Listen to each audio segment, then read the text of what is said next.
your all-time favorite black romantic movie? And you can jump in too. Okay. That's gonna be the last question. Okay. That's why now. You know what I'm saying? You feel free to answer that. No, I don't know if you watch Sean black stuff. Edwards. That's all right. Do you watch black stuff? I'm just gonna That's repeat what I'm what saying, they man. said. I want this like You know black. Hey, this is family right here. This is family. This And is you love. can eat too.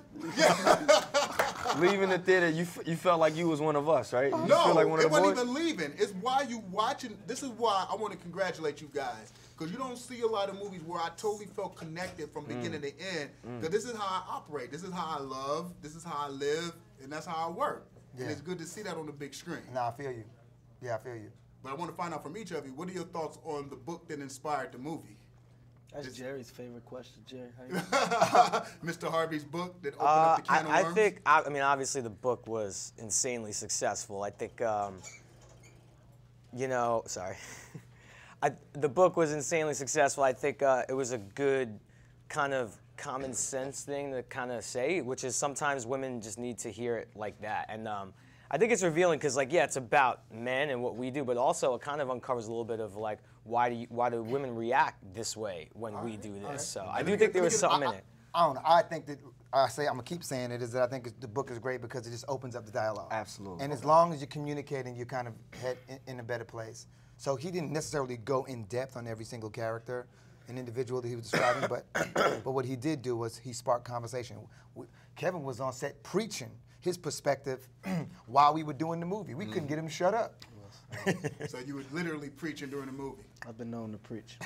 Was there like a personal connection with the book? Or a personal situation? Well, no, like you said, opening the dialogue. You know, dialogue meaning debates, means, you know, everybody's point of view. And on set, our discussions about women, about dating, about long-term relationships, you know, about being faithful. Just, we had a lot of stuff to talk about, and I think that made our days go by so much easier.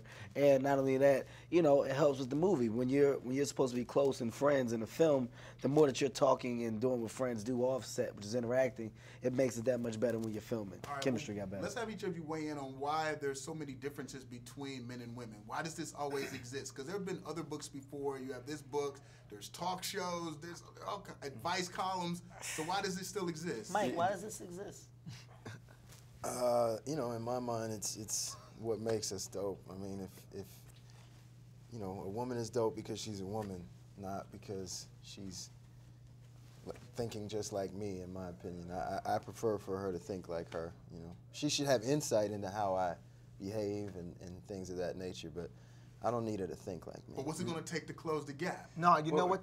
You go. No, you break it Nah, down. we're fundamentally different and we're raised different. When we're 6 years old, we're playing with G.I. Joes and blowing stuff up, and girls are playing with Barbies, putting together relationships. So their whole life, they're getting trained for marriage and for kids and for those things.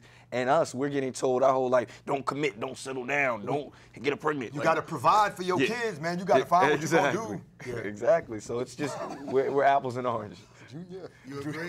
I love to close the gap. I agree. I don't think the gap's ever gonna really close, or else I think it would have happened already. And yeah, I don't see the gap closing anytime soon. All right. So there's room for more books like Think Like Oh Men. yeah, Absolutely. absolutely. Yeah, I'm the guy that just says stuff that makes everybody uncomfortable. Look, at the end of the day, men are like lions, and we hunt. All right, well then, speaking of hunting, speaking of relationships, give me the worst dating advice you ever got or ever received, and why it was so bad. Who just said the one? My dad straight up told me Do the this. voice, though. Do the He voice. was like, Junior, cheat first because they go do it. Honestly, I've never really received advice. Probably because my dad wasn't there. But here's the thing. When you